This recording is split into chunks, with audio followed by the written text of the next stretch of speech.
Hey, how you going?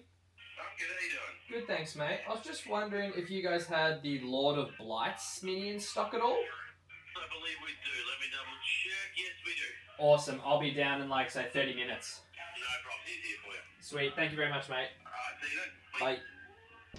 Bye. Okay, so we're off to our local Warhammer shop to pick up one of the Lord of Blight miniatures.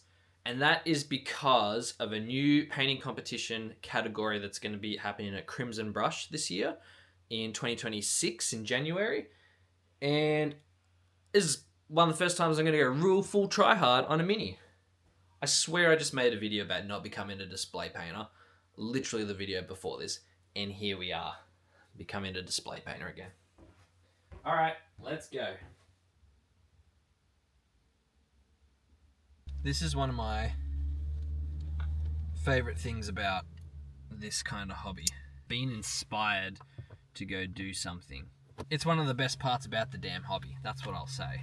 Because you can just follow the joy of discovery and excitement daily, almost. It's pretty good. Package secured, we got the Warhams, the Lord of Blights. Alright, let's get home and assemble this bad boy.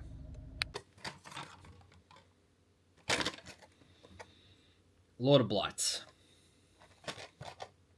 This was one of the first models I painted coming to this hobby a while ago.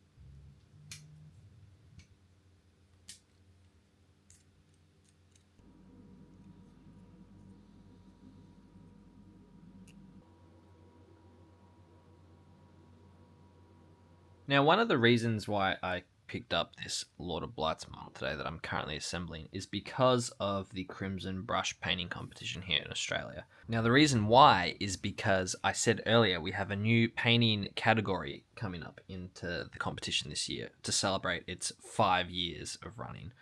And that new category is known as the Crimson Challenger, which is going to be a PvP painting competition, is how I'm coining it.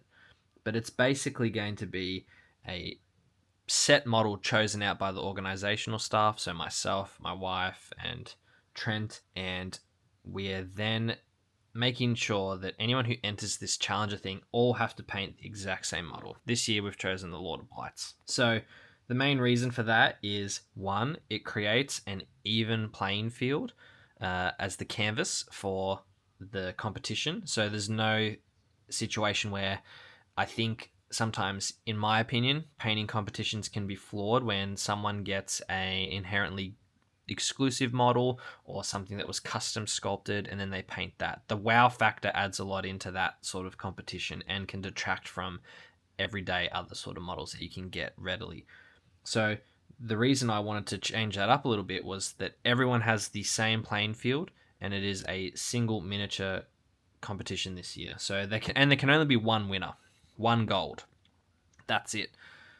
This is designed to be competitive, like heavily competitive, not for something you can just dip your toes in and try, but I really wanted to create a situation where the people who are competitive and want to be the best have an opportunity to put their best foot forward and try that in this country, because it doesn't really exist here in Australia, and I don't see it happening a lot overall in the display painting world. So I thought, why not come up with an idea that works around that? Now, this is more because of my last couple of years' experience with TCGs and competitive gaming.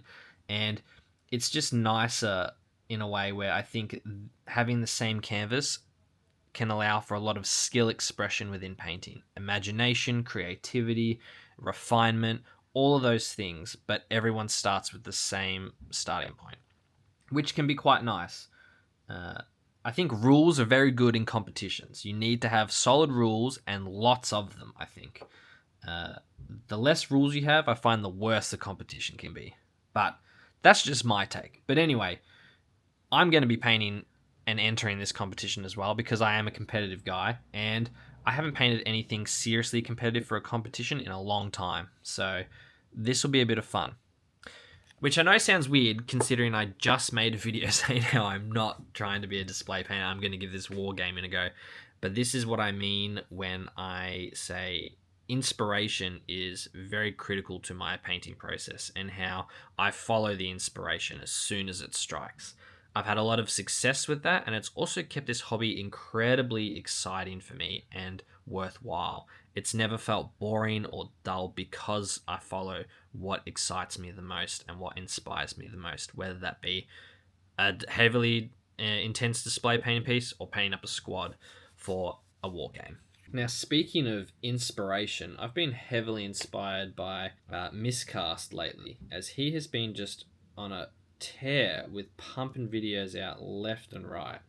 And I admire that because it's very hard. Making videos is not easy. It is quite tough. And to be able to do it daily, that is impressive. So that's what this video is today. I'm trying to get this done in a day and just share a bit of my thoughts and process on this hobby and being inspired in general. Shout out to Miscast for inspiring me to make this video.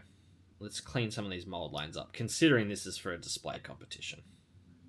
I normally leave these. I can't in this one. This is another project idea that I've been working on. Whoa, hold up. That ain't it. It's gone. I didn't save it. That's annoying. I guess we're going to have to sculpt that again. Cool. Another thing about inspiration, I think you should follow it always. For me, the times where I have had the most burnout in this hobby and stopped painting or building or creating anything or even making videos is when I have not followed what inspires me. Instead, I've stuck to a kind of rigid schedule and then forced myself to work on a project that maybe I've fallen out of love with, I'm not interested in on that day, for whatever reason. And for me at least, that has been super detrimental to my progress within this hobby or just being consistent with it. So in the last 12 months, I've taken a big step back from just being really rigid with my painting and saying, yep, I need to work on this piece now since I started it. I used to be someone who didn't have a lot of projects. I'd work on one project and then finish it. And that's used to be okay for me, not anymore. Now I have like 17 things on the go, which, funnily enough, I thought I would hate and would be chaotic, but it's turned out to be so much more beneficial and helpful for me in the long run. I have a bust here that I'm working on. This is a Holy Grail bust that I've been working on very, very slowly. I haven't touched it for a couple of months. But it still feels great knowing that it's there, and when it strikes, I can just jump in and go for it. So having that flexibility, and really for me, like I've said a couple of times already, it's chasing what feels good and inspires me in that moment. Finished gluing this guy up, by the way. He looks pretty good. I'm not going to start painting him yet because we're going to work on this guy a bit more. Like I said, following the inspiration.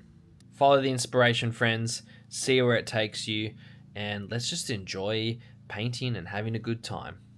All right, I'll see you in the next one.